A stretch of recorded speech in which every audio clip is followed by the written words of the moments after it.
Lebanon के बाद Yemen में भीषण बमबारी हुई है और हूती के खिलाफ इजराइल का बड़ा ऑपरेशन। यमन के हुदैदा में आईडीएफ की एयर स्ट्राइक। इजराइल के हमले के बाद भीषण आग। तेल अवीव में हूती के हमले का लिया बदला।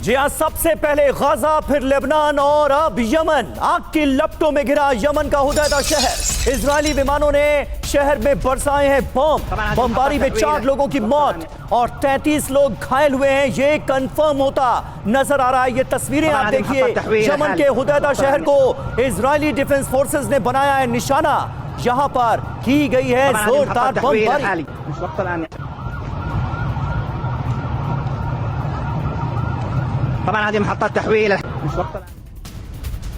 और यमन में हूती के सैन्य ठिकानों पर अटैक। इजरायली एयरफोर्स ने गिराए हैं बम। हमलों के बाद आग की लपटों में घिरे हूती के ठिकाने। आईडीएफ की एयर स्ट्राइक में हर तरफ तबाही।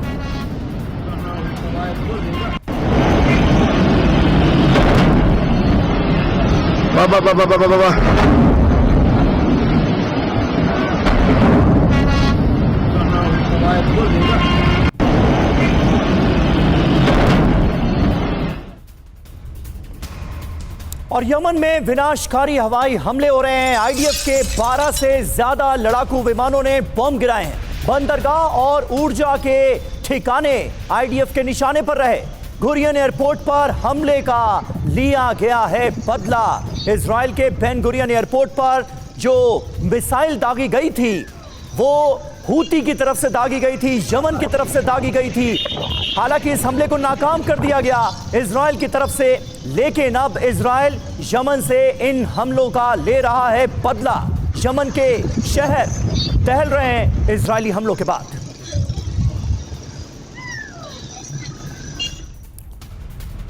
और हूती के हमलों के बाद इजराइल का बदला। 1800 किलोमीटर दूर यमन में भीषण स्ट्राइक। आईडीएफ की बमबारी में धुआं धुआं हुआ यमन। हूती के बुनियादी ढांचे पर भीषण हमले।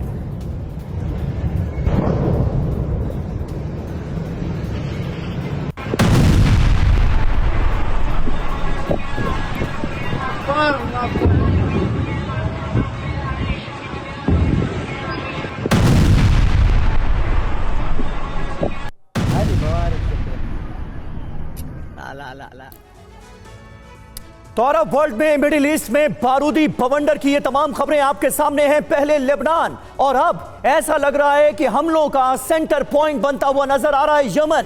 ईरानी प्रॉक्सीज के अंत का वक्त आ गया है क्या? ये है अहम सवाल। बदला देखिए किस तरह से लिया जा रहा है। इजराइल ने यमन में भीषण बमबारी की है। 10 जगहों पर एयर स्ट्राइक की खबरें सामने आ रही हैं। इजराइल की तरफ से ताबड़तोड़ हमलों का सिलसिला जारी है। हुदैदा पोर्ट हो, हथियार डिपो हो, इसके अलावा पावर स्टेशन और ऑयल टैंकर, सब कुछ निशाना बनते नजर आ रहे हैं। यमन के अंदर F-15 फाइटर से बम बरसा दिए हैं इजराइल ने। और पोर्ट पर अटैक क्यों किया गया है? तो ईरान से हथियार और तेल आता है, उसको डिसरप्ट करने के लिए, उसको रोकने के लिए तेल अवीव पर मिसाइल अटैक का बदला लिया। एक तो ये, और दूसरा ये कि यमन पर हमले से ईरान को भी सख्त मैसेज गया है। बहुत ही कड़ा संदेश देने की कोशिश की गई है कि आगे अगर यही चीजें जारी रही तो क्या हो सकता है। करेंगे इस पर बातचीत, चर्चा करेंगे।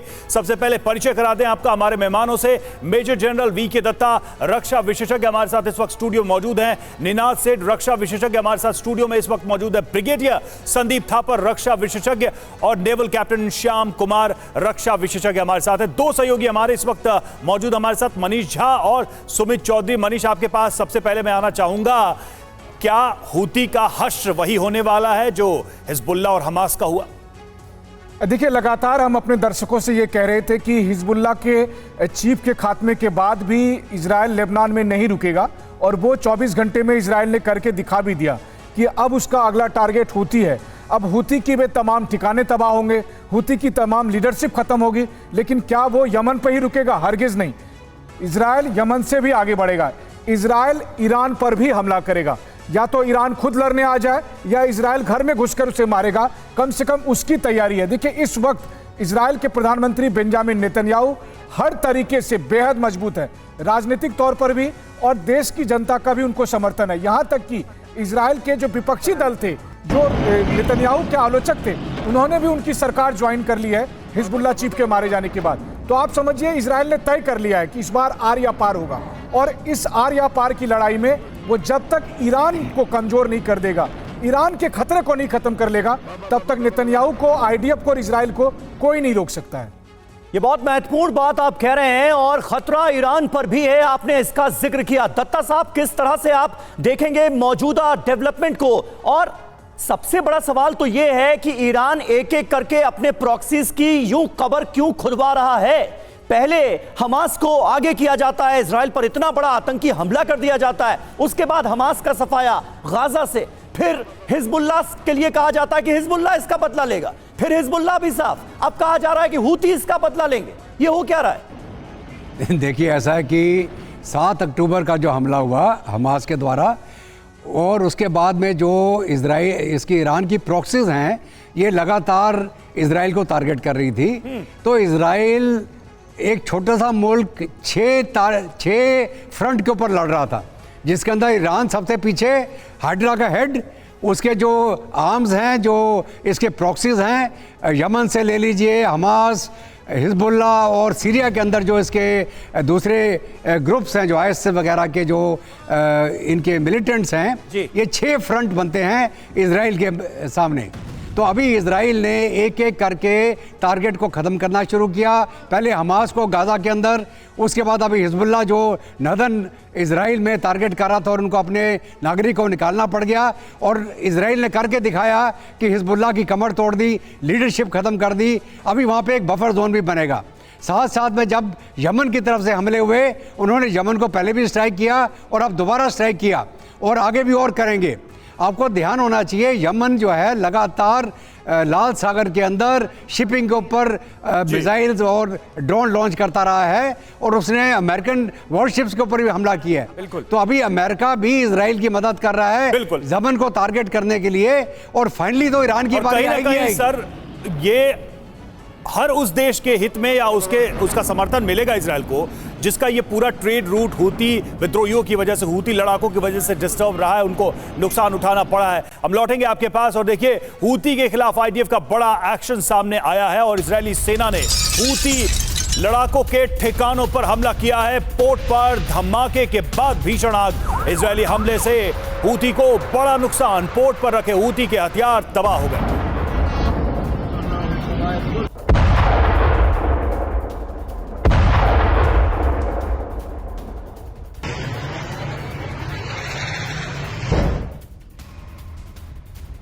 तो इजराइल ने ताबड़तोड़ बम वर्षा की है यमन में। हुदैदा एयरपोर्ट पर भी इजराइल ने गिराए बम, आग की लपटों में घिरा दिखा हुदैदा एयरपोर्ट। बमबारी से एयरपोर्ट में भीषण तबाही की खबर सामने आ रही है। ये देखिए तस्वीरें, ये एयरपोर्ट की तस्वीरें आपको दिखा रहे हैं। एयरपोर्ट के आसपास के इलाकों का क्या हाल हुआ है, ये आप इन तस्वीरों को देखकर अंदाजा लगा सकते हैं कितने बड़े हमलों को यहां पर अंजाम दिया गया है इजराइल की तरफ से। ये इन तस्वीरों को देखकर अंदाजा होता है। हुदैदा एयरपोर्ट पर भी की गई है बमबारी।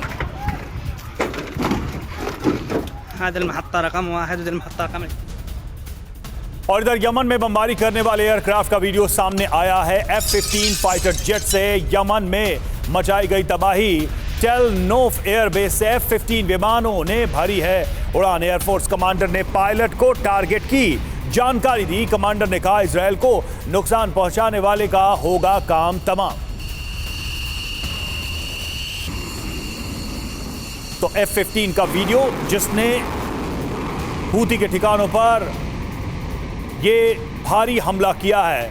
टेल नोफ एयरबेस से F-15 विमानों ने उड़ान भरी और उसकी तस्वीरें सामने आई हैं।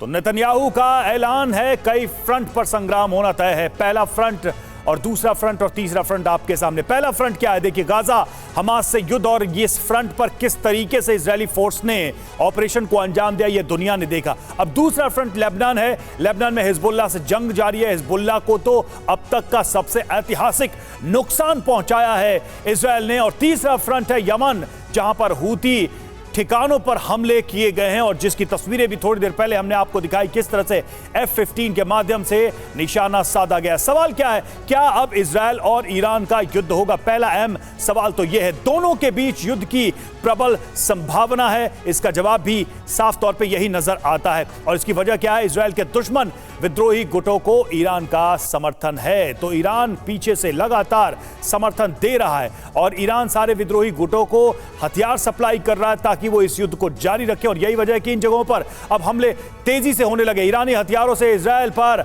हमले हो रहे हैं और ये इजरायल को बर्दाश्त नहीं है। यही वजह है कि आज नहीं तो कल ऐसा लगता है कि ईरान से भी आमना सामना होगा, जैसा कि मनीष भी बता रहे थे। जी हाँ, और हमारे साथ इस वक्त तमाम खास मेहमान मौजूद हैं। थापर साहब, ये जो अहम डेवलपमेंट है ये किस ओर जाता हुआ आपको नजर आ रहा है? और बार बार ये बात कही जा रही है कि इजराइल अब रुकेगा नहीं। दो बड़ी संभावनाएं या कह लीजिए आशंकाएं जो इस वक्त नजर आ रही हैं वो ये है कि एक तो लेबनान में ग्राउंड ऑपरेशन शुरू कर सकता है इजराइल, और दूसरी तरफ यमन को तो लगातार निशाना बनाया ही जा रहा है। कल शाम से लगातार यमन पर हमले जारी हैं। देखिए, मैं चेक कर रहा था, इजराइल डिफेंस फोर्सेस की जो स्टैंडिंग आर्मी फोर्सेस हैं करीब 2.25 लाख हैं और तकरीबन 4 लाख रिजर्व हैं। इतनी छोटी फोर्सेस के साथ वो उसने जब पिछले 7 अक्टूबर को हुआ तो बड़ी तरतीब के साथ उसने किया। पहले उसने गाजा हमास के अगेंस्ट ऑपरेट किया। लेबनान से हिजबुल्लाह अटैक कर रहा था, रॉकेट, थोड़ा रिस्पॉन्स किया। हूथी को उसने अमेरिकन के लिए छोड़ दिया, थोड़े बहुत वहाँ भी। जब उसने गाजा को सिक्योर कर लिया, तकरीबन 100% तो नहीं, उसको उधर के जो टेररिस्ट थे उनको नेस्तनाबूद कर दिया है, तो अब वो लेबनान की तरफ बढ़ रहा है। हूथी के साथ उसने अपनी एयरफोर्स के साथ स्ट्राइक किया है क्योंकि उसका डिस्टेंस इतना ज़्यादा है और हूथी काबिलियत भी इतनी नहीं है, वो लोकल शिपिंग पे ही अटैक कर सकते हैं, थोड़े मिसाइल लॉन्च कर सकते हैं। तो अब उसका फोकस लेबनान की तरफ है क्योंकि हिजबुल्लाह की लीडरशिप को नेस्तनाबूद कर दिया है। अभी अगर वो कुछ करता है लेबनान के अगेंस्ट, हिजबुल्लाह के अगेंस्ट, तो उसको काफ़ी चांसेस है सक्सेस के, क्योंकि उधर के जो ऑर्गेनाइजेशन है वो हिल गया होगा क्योंकि लीडरशिप चली गई है। बाकी जो ईरान की बात कर रहे हैं, मनीष ने भी और जन साहब ने भी बात किया, मैं नहीं समझता कि इजराइल अभी चाहेगा कि ईरान के अगेंस्ट एक फ्रंट खोले, क्योंकि उसकी लिमिटेड कैपेबिलिटी है और ऑलरेडी सराउंडेड है। मैं समझता हूं कि अगर इन दोनों के बीच में युद्ध होगा तो वो इनिशिएटिव ईरान की तरफ से होगा, वो क्योंकि उसके ऊपर प्रेशर है, उसके एलिमेंट्स को ठीक है, यानी आप ये कह रहे हैं कि इजराइल और ईरान के बीच जहां तक डायरेक्ट वॉर होने की संभावनाओं का हम जिक्र कर रहे हैं वो पहल ईरान की तरफ से होगी। और वैसे भी हम देख रहे हैं ईरान पर प्रेशर लगातार बढ़ता नजर आ रहा है। वहीं लेबनान में इजराइल के हमले जारी हैं। इजराइल ने बेरूत में भीषण बमबारी की है। धमाकों के बाद बेरूत में हर तरफ अफरा तफरी देखी जा रही है। तो लेबनान में इजरायली हमले जारी है।